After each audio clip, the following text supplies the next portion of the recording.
Kauli, kiitos kutsusta. Kiva olla Jonos Oy täällä DCR. On pakko nähdä, että miten paljon täällä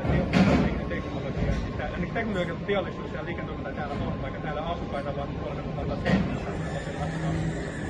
Ja on jäänyt uudesta roolista, ja niin kerrotko vähän meille, miltä se tuntuu? Joo, kiitoksia. Tervetuloa tosiaankin Kultaharjalle.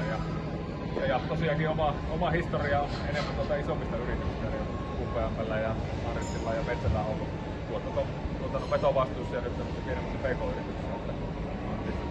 Toiminta on huomattavasti erilaista ja ei ole sitä ison konsernin tukea tällä taustalla, mitä tällä sitten päästään enemmän päättämään asioista itse ja kantamaan sitä vastuuta. Sinänsä on mielenkiintoista ja mahdollisuuksia paljon. Joo. Ja mikä on sun suunnitelmia ja miten se pystyy saada vaikka se hallituksista ja myös uusia vanhoja sidosryhmiä ja asiakkaita niiden luottamukseen?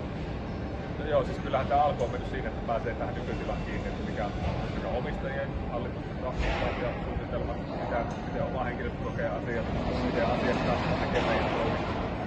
Ja siitä kautta sitten nyt muodostaa se oman kuvan, että mitä asioita pitää kehittää. Totta kai se, että meillä on jo strategia olemassa ja sen toteuttaminen, viestiminen tuolle porukalle, kannattava kasvu ja laajentaa sitä asiakaskuntaa. Meillä on semmoinen vahva historia tässä veneteollisuudessa, niin tuotteita. Siitähän kaikki on lähtenyt ja edelleen se halutaan, että se pysyy tulevaisuudessa tosi tärkeänä roolina.